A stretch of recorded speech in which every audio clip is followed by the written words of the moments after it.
আলহামদুলিল্লাহ, আল্লাহ পাকের দরবারে লাখো কোটি শুকর ও সুজুদ যে রব্বে কারীম আমাদেরকে দুনিয়ার সমস্ত কাজ হইতে ফারাক করিয়া আল্লাহ তাআলা আমাদেরকে মুনতাকাফ করে আমাদেরকে বাছাই করে আল্লাহ তাআলার ঘরে পবিত্র হইয়া আল্লাহ তাআলার ঘরে বসার তৌফিক দান করেছেন, দিনে আলোচনা করবার এবং শুনবার মতো তৌফিক দান করেছেন। সেই মহান রব্বুল আলামিনকে খুশি করার জন্য আমরা সকলে উচ্চ স্বরে পড়ি আলহামদুলিল্লাহ। তো আল্লাহ রব্বুল আলামিন আমাদেরকে নিয়ামত দিয়া ভরপুর করেছেন। নিয়ামতের শুকরিয়া আদায় করে শেষ করা যাবে না, এজন্য বেশি বেশি করে আল্লাহ তাআলার শুকরিয়া আলহামদুলিল্লাহ যখনই মনে হয় তখনই শুকরিয়া আদায় করা আর বেশি বেশি তওবা করা। আল্লাহ তাআলা তো আমাদেরকে নিয়ামত দিয়ে সব সময় ডুবিয়ে রেখেছেন। আল্লাহ তাআলার যেই জিনিসটা আমাদের দামি, সবচাইতে বেশি দামি, এই অক্সিজেন।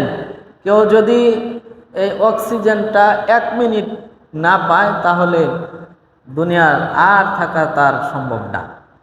যদি কোনো সমস্যা হয় কৃত্রিমভাবে তাকে অক্সিজেন দেওয়া হয়, কিন্তু আল্লাহ রাব্বুল আলামিন আপনি আমার জন্য এই অক্সিজেন যে দিয়ে রেখেছেন, দৈনিক একটা মানুষ দৈনিক প্রত্যেকটা দিন 550 লিটার করে অক্সিজেন গ্রহণ করতেছে। বলেন না সুবহানাল্লাহ, বলেন না আলহামদুলিল্লাহ।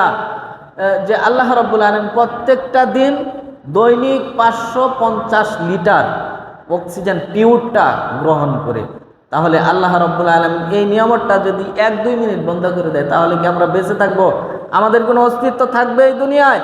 থাকবে না। আমরা এই দুনিয়াতে আর টিকতে পারবো না। আল্লাহ রাব্বুল আলামিন কোনোদিন এই অক্সিজেনের বিল চাইছে? কোনোদিন চাই নাই। ও বান্দা, ও আমার বান্দি, তোমরা যে আমার এই অক্সিজেন গ্রহণ করতেছো তোমরা এটার বিল দাও। আল্লাহ তাআলা কখনো চায় নাই, চাবেও না।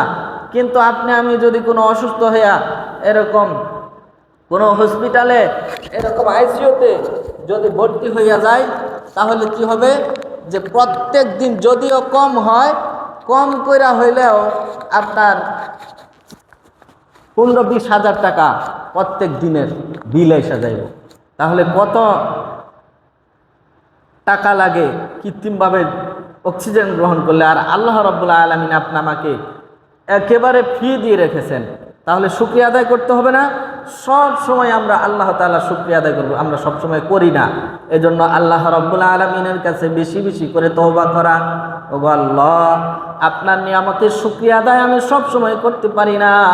আপনি আমাকে সব সময় নিয়ামত দিয়া ভরপুর করে রেখেছেন, আমাকে সুস্থতার নিয়ামত দান করেছেন, আমাকে অক্সিজেন দিয়া সব মুহূর্তে আপনি আমাকে হেফাজত করতেছেন। একটা মানুষ যে অক্সিজেন গ্রহণ করে আর যে ছাড়ে, এইটা কতটুকু সময় যায়? একটা মানুষ অক্সিজেন যে নিতেছে আর ছাড়তেছে 1 থেকে 2 সেকেন্ডের মধ্যে হইতেছে। 1-2 সেকেন্ডের মধ্যে না, এরকম নিঃশ্বাসটা যে আপনি নিতেছেন 1-1.5 সেকেন্ডের মধ্যে আপ ডাউন হইতেছে। তাহলে আপনি যে ছাড়তেছেন এইটা যদি আবার নাক দিয়া প্রবেশ করে আপনার ওইটা যদি ওই কার্বন ডাইঅক্সাইড ওইটা যদি আপনার ভিতরে প্রবেশ করে ঢুকে গেলে, এরকম যদি অবরত ঢুকে একটা মানুষের মাঝখানে ঢুকলে তার ফুসফুস, তার ভিতরের যে এরকম দামি জিনিসগুলো আছে ওগুলো সব পয়সা যাইব। আল্লাহ রাব্বুল আলামিন আপনি আমাকে পিউরটা প্রত্যেকটা মুহূর্তে আল্লাহ রাব্বুল আলামিন প্রস্তুত করে দিচ্ছেন। এই আল্লাহ রাব্বুল আলামিনের এই নিয়ামতের শুকরিয়া আদায় করে কখনো শেষ করা যাবে না। এজন্য বেশি বেশি করে আল্লাহ রাব্বুল আলামিনের শুকরিয়া আলহামদুলিল্লাহ বেশি বেশি করে পড়তে হবে। আলহামদুলিল্লাহ। আল্লাহ তাআলা এই যে আপনি আমাকে যে অক্সিজেনটা যে গ্রহণ করাইতেছেন, এটা কতটুকু সময়ের মধ্যে আপনি নিতেছেন? আপনি তো ছাড়লেন কার্বন ডাইঅক্সাইড, এটা আপনার সামনেও তো আল্লাহ তাআলা রেখে দিতে পারত, কিন্তু আল্লাহ রাব্বুল আলামিন কুদরতিভাবে আপনার এই অক্সিজেনটাকে, কার্বন ডাইঅক্সাইডটাকে সরাইয়া আল্লাহ রাব্বুল আলামিন পিউরটাকে আপনাকে গ্রহণ করাইতেছে কতটুকু সময়ের মধ্যে? ওইটা আল্লাহ রাব্বুল আলামিন মাত্র 1 সেকেন্ডের কম সময়ের মধ্যে আল্লাহ রাব্বুল আলামিন আপনার এই অক্সিজেনটাকে, পিউরটাকে আল্লাহ রাব্বুল আলামিন গ্রহণ করার তৌফিক দিয়ে দেয়। সুবহানাল্লাহ।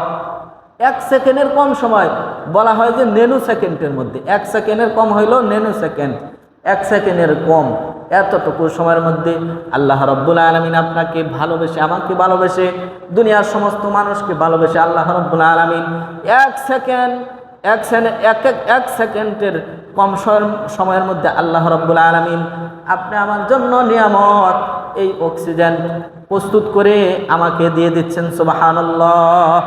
এজন্য আল্লাহ রাব্বুল আলামিনের নিয়ামতের শুকরিয়া আদায় করে শেষ করা যাবে না।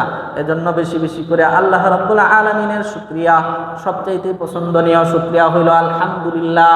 আল্লাহ রাব্বুল আলামিন সর্বপ্রথমে যে হুকুম রেখেছেন, আল্লাহ তাআলার হুকুম সবচাইতে বড় হুকুম হইল নামাজ।